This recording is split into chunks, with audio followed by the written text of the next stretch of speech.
Today's material is a breakdown of a script titled The Goddard Protocol, Collapsing Time Through Divine Imagination, which aims to teach the listener how to enter the God state and manifest instantly. And, while tackling Neville Goddard's esoteric concepts shows incredibly strong ambition, the opening hook relies on a traditional pain point of frustration, which inadvertently reinforces the exact state of limitation the material aims to dismantle.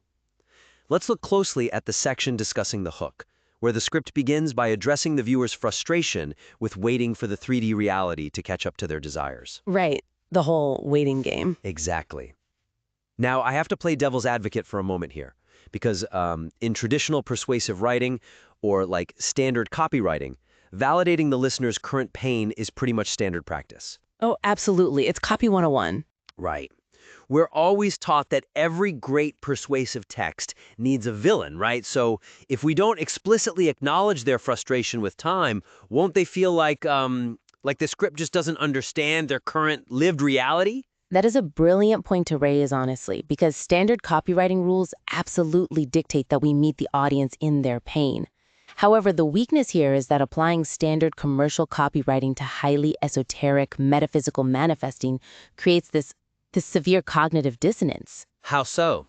Well, starting with concepts like frustration and waiting forces the audience to emotionally anchor themselves in what Neville Goddard famously calls the old man mentality. The entire philosophy of the God state is predicated on the idea that consciousness is the only reality. Right, consciousness is everything. Exactly. So if we ask the listener to focus on their frustration with the physical world, the script is inadvertently making them practice the exact limitation it intends to cure. Wow, yeah. It feels a bit like opening a manual about the freedom of anti-gravity by spending the first chapter making the reader carry a heavy backpack. Yes, that's a perfect way to put it. You're reminding them of the weight before asking them to float. By actively agitating that pain point, you're essentially firing the neural pathways associated with lack, distance, and separation. Exactly. Let's look at the how and why behind that cognitive mechanism. When you ask someone a question like, "Are you tired of waiting for your reality to change?" their brain instantly utilizes its reticular activating system to scan their environment. And their memory for proof. Right. For proof of that absence, they immediately picture the empty bank account, the silent phone, the stagnant career. Their nervous system reacts as if the lack is happening right now. Flooding their body with stress hormones. Exactly. And you simply cannot achieve a state of divine, limitless imagination when your nervous system is actively defending itself against the perceived threat of lack. So the traditional copywriting formula actually sabotages the metaphysical goal before the listener even gets to the core lesson. That's wild. Precisely. So building on that point, what if we looked at it from the perspective of radical alignment? The suggestion for improvement here is to reframe the hook so that it aligns immediately with the core thesis of divine empowerment. Meaning we address the 3D reality differently? Yes, addressing it not as a source of frustration, but as an illusion to be mastered from the very first syllable. We need to completely strip away the commiseration. I love that. That fundamentally changes the trajectory of the script. Instead of pulling them down into the mud just to push them back up, you're demanding they step up to a higher vantage point immediately. Yes, and doing so actually respects the intelligence of an audience that is, already deeply familiar with this esoteric topic. Right. They aren't beginners. Exactly. Let's look at some concrete examples of how to execute this shift. Instead of opening with the traditional pain point question, you can shift the phrasing to challenge the concept of time itself. Give me an example. Sure. The script could open with, what if the time you were spending waiting for your 3D reality to shift is actually an illusion you are currently projecting? Oh man, that is sharp. It takes the familiar, heavy feeling of waiting and instantly reframes it as an active creation rather than passive victimization. Right, exactly. You're still acknowledging the concept of time, but you're placing the listener firmly in the driver's seat of it. Exactly. Another concrete example would be to open directly with the concept of the God state by asking the listener to identify the authority in their current reality. Like a direct command? Yeah, you could command their attention by saying something like, "Look around you right now. Every delay, Every blocked path and every obstacle is simply waiting for you to reclaim your ultimate authority. Oh, that's really strong. It completely bypasses the traditional agitate the pain formula and steps right into the esoteric deep end. It basically says we aren't here to complain about the 3D world. We are here to transcend it. It establishes a tone of absolute sovereignty right out of the gate. And once the hook draws the listener in with that profound sense of authority, the narrative naturally progresses, which logically brings us to how the philosophy is actually explained in the bridge and technique section. Right. So the instructional bridge introduces the vital concept of shifting from wanting to being, but leaves the practical execution of this shift overly abstract. As I understand it from the notes, the argument here is that human imagination is God, and assuming the feeling of the wish fulfilled basically collapses time. Yes, that's the core premise. And the theoretical decoding of this is beautifully written. I mean, it really is. But it feels like we are missing a crucial rung on the ladder. We absolutely are. The core theoretical engine of the material relies on moving from wanting to being, which is a massive, almost paradoxical psychological leap. It's huge. Right. So the weakness in this section is that while the text intellectually decodes the theory, it completely lacks a tangible behavioral anchor for the listener to grasp exactly how to measure if they have successfully made that internal shift before the hypnosis begins. Because wanting implies a future tense, right? Exactly. It requires separation from the goal. Being, on the other hand, implies present tense and total unity with the goal. Explaining that to the analytical mind is one thing, but providing a physiological mechanism to internalize it, that's completely different. Okay, I want to push back on that slightly, just to explore the boundaries of this specific genre. Since Neville Goddard's teachings are inherently mystical, and they rely on the invisible, formless nature of consciousness, is there a risk that overly mechanical explanations might ruin the spiritual tone? Interesting. Like, if we turn a purely mystical shift into a rigid, step-by-step checklist, do we lose the ethereal magic of the protocol? That makes sense. But could the evidence also support a different conclusion? Namely, that mystical teachings actually require the strongest earthly anchors for a listener to successfully practice them. Okay, explain that. Well, think about how the human brain processes abstraction. When we are dealing with pure consciousness and invisible states of mind, the risk of the listener getting completely lost in the intellectual sauce is incredibly high. Right. It just becomes mental gymnastics. Exactly. If a concept is entirely ungrounded, the brain just passively consumes it as interesting philosophy. To actually practice it as a technique, the brain needs a diagnostic tool. It needs to know, am I doing this correctly? Ah, I see. So the abstraction desperately needs a tether. If we just tell them to be, they'll spend the whole time thinking about being, which is technically still a form of wanting. Yes. We're just keeping that heavy backpack firmly strapped to their shoulders, only now it's filled with complex metaphysical theories instead of frustration. That is a perfect continuation of the metaphor. If they don't know how to take the backpack off, they can't float. So what's the fix? The suggestion for improvement is to ground the philosophical abstraction of the wish fulfilled in a clear, highly recognizable contrast of states. This way, the listener can accurately self-diagnose their current mindset. We need to give them a psychological mirror before we give them the literal metaphorical mirror in the hypnosis section. Okay, let's explore some concrete examples of how to build that tether into the script. We could introduce a brief, highly specific comparison right before the hypnosis begins, right? Exactly. The author could define wanting clearly as a state of separation and seeking, using observable actions. For instance, the script could say, wanting looks outside for confirmation.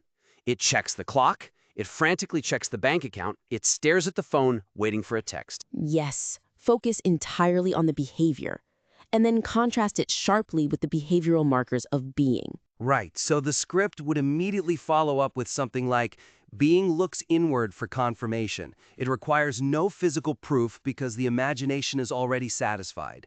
It simply rests. That contrast is incredibly effective because it relies on markers that the listener can instantly recognize in their own daily lives. I mean, they know exactly what checking the phone feels like. Oh, definitely. To take it a step further, the script should provide a quick mental checklist for the listener to self-audit right in the moment. Like a little pop quiz? Yeah, give them a binary choice. Something like, if you are looking at your 30 reality for proof right now, you are wanting. If you are resting in your divine imagination as the only truth, you are being. Oh, I like that. It transforms the bridge from a passive lecture into an active workshop. They aren't just hearing a nice speech about the God state. They are actively diagnosing their own proximity to it.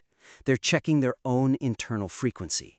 And once they have that tangible diagnostic tool, they are actually prepared to do the work, which brings us to the execution of the technique itself. Exactly. Having established that conceptual shift, the listener is now asked to actually perform it, bringing us directly to the structural execution of the hypnosis section. Right. Imagery the author uses. The visual of stepping into a mirror, passing through the glass, and literally leaving the old man behind to embody ultimate authority is highly evocative. It really is. It's very cinematic. It's a stunning visual metaphor, completely in line with Goddard's ethos. However, a massive structural flaw emerges when we look at the actual physiology of the listener's experience during this transition. The physiology? Yeah. The text moves straight from decoding the complex theory of the wish fulfilled, which, requires a highly active intellectual analytical brain state, directly into a guided meditation. And meditation fundamentally requires a passive, receptive, and relaxed brain state. Ah. This pivot happens instantly, without any kind of ramp down phase. So is the connection between the theory and the hypnosis fully established?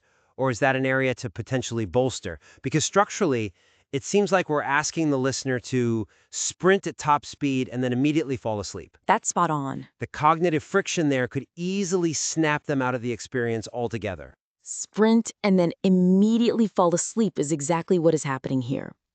Let's look at the underlying mechanics of brainwaves for a second. When the listener is absorbing the theory in the bridge section, their brain is operating in high-frequency beta waves. Which is very active. Exactly. This is the state of categorization, logical deduction, and active problem solving. It's a buzzing, alert frequency. Hypnosis and deep subconscious reprogramming, however, occur in theta waves. Right, the drowsy, malleable state right before sleep. Yes. And the human nervous system simply cannot snap its fingers and drop from high alert beta to deep trance theta. If the analytical mind is still buzzing, it will act as a bouncer, just totally rejecting the subconscious suggestions of the mirror hypnosis. Okay, so going back to our narrative thread, we've successfully helped them identify the heavy backpack of wanting, but we haven't actually given them the time or the space to unbuckle the straps and put it down. Exactly. We're just shoving them toward the mirror while they are still carrying all the intellectual weight of the lesson. That's precisely the issue. So the suggestion for improvement here is to introduce a dedicated transitional ramp-down phase between the bridge and the hypnosis. Okay. This phase should gradually lower the listener's mental frequency, explicitly quiet the analytical mind, and physiologically prepare them for the vivid mirror visualization. We need a decelerator, like a psychological airlock between the theory and the practice. Let's role-play how this currently sounds versus how it should sound to give a concrete example of this pacing issue. Good idea. Right now, the script reads something like, so remember, being looks inward for confirmation, while wanting looks outward. Now imagine a giant mirror in front of you. Step through the glass and leave your old self behind. It gives me mental whiplash just hearing it. The transition is practically non-existent. Right.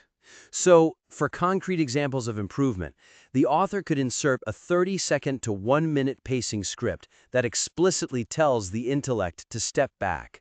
The narration needs to physically slow down. Uh-huh. The script could offer a direct cue like, now that we have decoded the mechanism, it is time to let the analytical mind rest. You no longer need to figure this out. You no longer need to understand. For the next few moments, you only need to experience. That is phenomenal because it gives the listener's brain literal permission to stop working. The intellect wants to do a good job, It wants to figure out the puzzle. Exactly. You have to explicitly tell it that its shift is over. Another concrete strategy here is to use auditory and sensory cues in the text leading up to the mirror.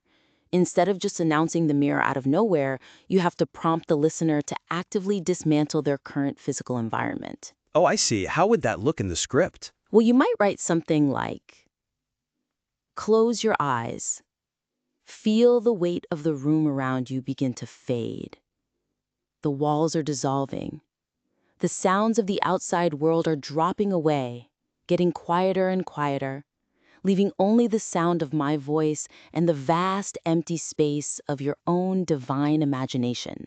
Wow. You're systematically shutting down their sensory inputs. You are walking them down the stairs from beta to theta.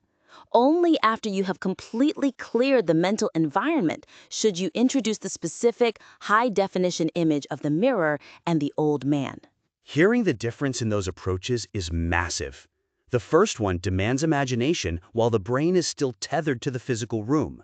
The second one methodically erases the physical room so the imagination is the only thing left.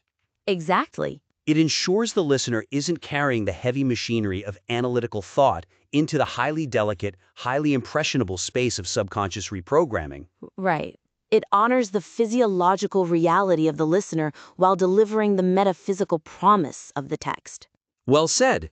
To maximize the impact of this highly ambitious material, there are 3 primary adjustments for the author to consider. First, reframe the opening hook to challenge the illusion of time, avoiding the traditional copywriting lack mindset that fundamentally contradicts the core philosophy of ultimate authority. Right. Second, anchor the abstract concept of wanting versus being by providing tangible behavioral contrasts and a self-diagnostic checklist so the listener can actually measure their internal shift. Yes. And finally, insert a dedicated mental ramp-down transition, a psychological airlock, to properly bridge the active analytical mind into the passive receptive state required for the mirror hypnosis to actually take root. The foundational material here regarding Neville Goddard's protocol is incredibly strong, beautifully written, and deeply evocative. By aligning the emotional resonance of the hook with the ultimate goal and refining the physiological pacing of the transitions, this script has the potential to guide listeners into a truly profound psychological shift. We highly encourage the author to apply these structural adjustments and submit the revised work back in for another critique. Remember, teaching someone to defy gravity doesn't start by measuring the weight of their backpack. It starts by simply asking them to look